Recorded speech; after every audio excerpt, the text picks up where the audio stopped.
మరి గ్రామ పెద్దలకి, ఇక్కడికి విచ్చేసిన తల్లిదండ్రులందరికీ కూడా నమస్కారాలు. నేను ఈ మండలానికి కొత్తగా వచ్చిన ఎంఈఓనండి.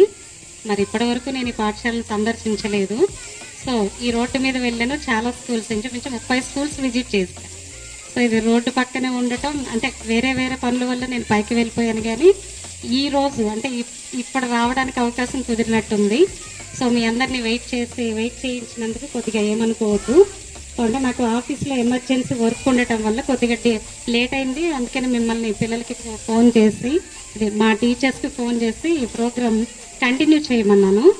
సో మరి ఆల్రెడీ ఇక్కడికి నాకు పిల్లల కంటే కూడా పెద్దలు ఎక్కువ మంది వచ్చినట్టున్నారు, చాలా సంతోషం. సో అదేవిధంగా నెక్స్ట్ ఇయర్కి సంబంధించి మనకి మా కమిషనర్ గారు, ఎడ్యుకేషన్ కమిషనర్ గారు పిల్లలందరినీ కూడా ఖచ్చితంగా గవర్నమెంట్ స్కూల్స్లోనే జాయిన్ చేయండి అని చెప్పి ఉన్నారు.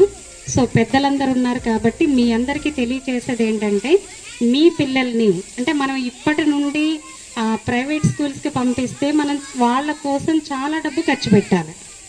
దానికంటే మీరు 1వ తరగతి నుండి 10వ తరగతి వరకు గవర్నమెంట్ స్కూల్లో చదివించగలిగితే ఆ డబ్బును మీరు ఏం చేయగలుగుతారంటే కొంతవరకు సేవ్ చేయగలుగుతారు. సో తర్వాత మీరు హయ్యర్ ఎడ్యుకేషన్లో దానికి వెచ్చించాల్సిన అమౌంట్ పెడితే బాగుంటుందని నా ఉద్దేశము. సో అది మీరు దృష్టిలో పెట్టుకునేది మీ ఇష్టం. అంటే పేరెంట్స్ అనేది మ్యాక్సిమం చదివించడం అనేది అది పూర్తిగా మీ ఇష్టం. అయినప్పటికీ మేము చెప్పేది ఏంటంటే, మీ పిల్లలందరినీ కూడా ఖచ్చితంగా గవర్నమెంట్ పాఠశాలలోనే చదివించాలి అని మాకు ఆల్రెడీ ఎడ్యుకేషన్ కమిషనర్ గారు నిన్న వెబెక్స్ మీటింగ్ పెట్టారు. దాంట్లో మేము యాక్చువల్గా మన కుక్కునూరు నుండి ఈ ఎన్రోల్మెంట్ డ్రైవ్కి సంబంధించి ఈ కొత్తగా వచ్చిన డిఎస్సి పిల్లలందరూ కూడా మనకి కుక్కునూరు నుండి బోర్గంపాడు వరకు బైక్ ర్యాలీలు చేసుకుంటూ మన గవర్నమెంట్లో ఉండే ఫెసిలిటీస్ అన్నిటి గురించి చెప్తూ వాళ్ళు బైక్ ర్యాలీ ఈవినింగ్ 9 వరకు చేశారు. అది ప్రతిరోజు కూడా జరుగుతుంది, మీరు చూస్తూనే ఉన్నారు. మీరు చూస్తున్నారని అంటే మీకు తెలుసు అనే విషయం నేను తెలుసు అనుకుంటున్నాను. సో మీ పిల్లలందరినీ కూడా ఇక్కడ చదివించగలిగితే, ఇప్పుడు నేను ఈ స్టేజ్కి వచ్చి ఇక్కడ మాట్లాడుతున్నాను అంటే, నేను 1వ తరగతి నుండి డిగ్రీ అండ్ బిఈడి వరకు కూడా ప్రైవేట్ పాఠశాలలో ఎప్పుడూ చదవలేదు. సో నేను కూడా గవర్నమెంట్ స్కూల్లోనే చదివాను, గవర్నమెంట్ స్కూల్లోనే హాస్టల్లోనే ఉండి చదివాను. హాస్టల్ నుండి ఈ స్థాయికి రాగలిగాను అని అంటే నేను ఎక్కడ ప్రైవేట్ స్కూల్లో చదవలేదండి. అంటే వాళ్ళని నేను ఇబ్బంది పెట్టట్లేదు. అంటే ఇక్కడ వచ్చిన పిల్లలందరూ కూడా నాకు తెలిసి వీళ్ళందరూ కూడా గవర్నమెంట్ స్కూల్లో చదివిన పిల్లలే. చూపించి వీళ్ళందరూ వచ్చారంటే బ్యాక్గ్రౌండ్, ఎందుకంటే గవర్నమెంట్ పిల్లలు వాళ్ళ యొక్క బ్యాక్గ్రౌండ్స్ ఎలా ఉంటాయంటే, చదవడానికి అంటే వాళ్ళు ఫైనాన్షియల్గా సెటిల్ అయి ఉండరు. సో అందుకనే ప్రభుత్వం వారు ఏం చేశారంటే, పిల్లలకి కావలసిన అన్ని సదుపాయాలు కూడా మన గవర్నమెంట్ స్కూల్లో ప్రైవేట్ స్కూల్ వాళ్ళే ప్రొవైడ్ చేశారు. సో మీరు ఆ విషయాన్ని ముందుగా గుర్తించండి. సో గుర్తించి పిల్లలందరినీ కూడా మేము కోరుకునేది ఒకటి, నేను కానీ మా ఉపాధ్యాయులు కానీ కోరుకునేది ఒకటి, మీ గ్రామ పెద్దలందరినీ కూడా ముఖ్యంగా కోరుకునేది, మీ పిల్లల్ని మా పాఠశాలలోనే జాయిన్ చేయండి. ఒకవేళ కనుక వాళ్ళకి చదువు రాకపోతే మమ్మల్ని మీరు కోచింగ్ చేయొచ్చు. అది ఎవరైనా సరే, మీ పిల్లలకి చదువు రాలేదు అని అంటే మమ్మల్ని మీరు ఖచ్చితంగా కోచింగ్ చేయొచ్చు. దానికి మేము ఎందుకు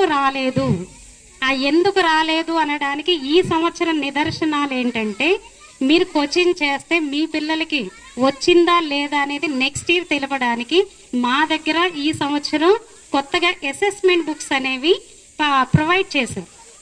ఇవి ఇంతకు ముందు ఎలా ఉండేయంటే, మనకి వర్క్ బుక్స్ ఉండేవి, 1 to 5th క్లాస్ వరకు వర్క్ బుక్స్ ఉండేవి. సో అవి ఇంతకుముందు ఎగ్జామ్ పేపర్లోనే రాసేవాళ్ళు. ఇప్పుడు ఏం జరుగుతుందంటే, ఈ సంవత్సరం అంటే కొత్త పోకడలు. సో జిఎఫ్ఎల్ అని వచ్చింది స్కూల్కి. ఈ పిల్లలకి ఇప్పటి వరకు ఎందుకు చదువు రావట్లేదు అని చెప్పి వాళ్ళు జిఎఫ్ఎల్ అని ఇంట్రడ్యూస్ చేశారు. జిఎఫ్ఎల్ఎన్లో ఇంచుమించు మాకు డిసెంబర్ నుండి మొన్న 16 వరకు ఈ జిఎఫ్ఎల్ఎన్ ప్రోగ్రాంలో ఏం జరిగింది అంటే, ప్రతి పిల్లవాడికి ఖచ్చితంగా ఆలు రాయడం చదవడం రావాలి. ఆ ప్రోగ్రాం కండక్ట్ చేసి దానికి సర్టిఫైడ్ కూడా చేశారు. సో మా టీచర్స్ అందరూ కూడా దాన్ని సర్టిఫై చేశారు. సో సర్టిఫై చేయడము దాని అర్థం ఏంటంటే, ఈ పిల్లలందరికీ కూడా చదవడం రాయడం అనేది ఖచ్చితంగా వస్తుంది. వచ్చారు అని వాళ్ళు సర్టిఫికేట్ ఇచ్చారు. సో మనకి ఇదంతా కూడా గవర్నమెంట్ లో కొత్త కొత్త పోకడలన్నీ తీసుకొస్తున్నారు. నెక్స్ట్ ఇయర్ కి మనకి ఒకవేళ ఇంకెవరైనా సరే చదవని పక్షంలో వాళ్ళ కోసం నెక్స్ట్ ఇయర్ ఏం చేస్తున్నారంటే ఒక 45 రోజులు రెమీడియల్ టీచింగ్ ఇస్తారు. ఆ రెమీడియల్ టీచింగ్ లో ఎవరైతే పిల్లలు చదవట్లేదో వాళ్ళని మొత్తం ఆ 45 రోజులు తర్ఫీదు ఇచ్చాక అప్పుడు క్లాసులు మొదలవడం అనేది జరుగుతుంది. సో ఇలాంటివన్నీ మార్పులు జరుగుతున్నాయి కాబట్టి ఈ మార్పులకు అనుగుణంగా మీ అందరినీ నేను ఒక్కటే కోరుకుంటున్నానండి, మీ పిల్లల్ని మా పాఠశాలలో చదివించడం వల్ల ఇంకొకటి ఏంటంటే మనకి గవర్నమెంట్ స్కూల్లో చదివితే వచ్చే లాభాలు కొన్ని ఉన్నాయి. అంటే ఇక్కడ 1 నుండి 5 వరకే ఉంది కాబట్టి మనకి హై స్కూల్కి వెళ్ళేసరికి ఎన్ఎంఎంఎస్ స్కాలర్షిప్ అని ఒకటి ఉంటుందండి. సో దానికి గనక సెలెక్ట్ అయితే 5 సంవత్సరాలు అంటే ఇంటర్మీడియట్ వరకు కూడా పిల్లలకి గవర్నమెంట్ 12,000 రూపాయలు ప్రతి సంవత్సరం ఇస్తుంది. సో ఈ మండలంలో ఇంతకు ముందు ఆల్రెడీ సెలెక్ట్ అయిన వాళ్ళు ఉన్నారు. ఈ సంవత్సరానికైతే సెలెక్ట్ అవ్వలేదు, కానీ ఇంతకు ముందు సంవత్సరం వరకు మనకి కుక్కునూరు హై స్కూల్లో సెలెక్ట్ అయ్యారు. వాళ్ళకి ప్రతి సంవత్సరం అంటే వాళ్ళు ఇంటర్మీడియట్ వచ్చేంత వరకు కూడా స్కాలర్ వస్తుంది. ఈ స్కాలర్ అనేది ప్రైవేట్ స్కూల్లో చదివితే రాదు, ఓన్లీ గవర్నమెంట్ స్కూల్లో చదివితే మాత్రమే వస్తుంది. సో ఇలాంటి అవకాశాలన్నీ కూడా ఎక్కడున్నాయంటే ఓన్లీ ప్రభుత్వ పాఠశాలలోనే ఉన్నాయి. సో ఇవన్నీ మీరు బ్యారేజ్ చేసుకొని ఎప్పుడైనా సరే మీరు కంపారిజన్ చేసుకోవచ్చు ఎక్కడ ఎలా ఉంది. సో ఇక్కడ ప్రభుత్వ పాఠశాలలో చెప్పే ప్రతి టీచరు కూడా ఖచ్చితంగా డిఈడి చేసి ఉంటారు, బిఈడి చేసి ఉంటారు, దానికి సంబంధించిన ట్రైనింగ్స్ కూడా చేసి వచ్చుంటారు.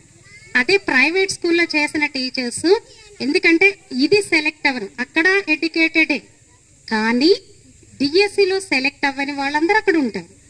సో మీకు ఏది బెటర్ అనేది మీరే చూస్ చేసుకోవచ్చు. అవునా కదమ్మా? అవునా కదా? సో ఇక్కడ మేము వచ్చాము అని అంటే ఈ 1,00,000 మందిలో ఇంచుమించు వీళ్ళు రాసేసరికి అంటే ఇప్పుడు వచ్చిన కొత్త డిఎస్సి పిల్లలు ఆ ఎగ్జామ్స్కి వచ్చేసరికి ల్యాక్స్లో ఉన్నారు. ఆ ల్యాక్స్లో అంటే లక్షల్లో వీళ్ళు ఉద్యోగం సంపాదించుకొని వచ్చారు. అంటే వాళ్ళందరినీ దాటుకొని దాంట్లో సెలెక్ట్ అయ్యి వచ్చిన టీచర్.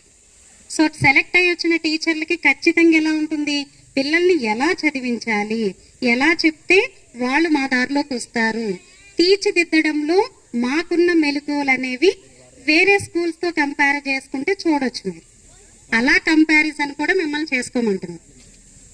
కాబట్టి మీకు చెప్పేది, పెద్దలందరికీ కూడా చెప్పేది ఒకటే విషయం, మీ పిల్లలందరూ ఎక్కడ జాయిన్ అవ్వాలండి? ఎక్కడ జాయిన్ అవ్వాలా? ఇక్కడేంటే ఈ పాఠశాల పేరు ఎంపీపీఎస్ స్కూలు కొండపల్లిలో జాయిన్ అవ్వాలి. అవునా కదా? అవునా? మీరు కూడా ఏం చెప్పాలి మీ పేరెంట్స్కి? గవర్నమెంట్ స్కూల్లో జాయిన్ చేయండి, అక్కడ మంచి అవకాశాలు ఉన్నాయని మీరు చెప్పాలి. ఎవరికి చెప్పాలి? మీ పేరెంట్స్కి చెప్పాలి. ఎందుకంటే మీ పేరెంట్స్ కంటే కూడా ఎక్కువసేపు సమయం ఎవరితో కేటాయిస్తారు? టీచర్స్తోనే. 220 రోజులు. ఇప్పుడు మనకి వర్కింగ్ డేస్ కూడా 227 డేస్ వచ్చినాయి. ఆ 227 డేస్ కూడా ఈ పిల్లలు మాతోనే కేటాయిస్తారు. మహా అయితే 140 రోజులు మాత్రమే పేరెంట్స్తో ఉంటారు. అంటే ఎక్కువ సమయం ఎవరితో కేటాయిస్తున్నారు? మాతోనే కేటాయిస్తారు.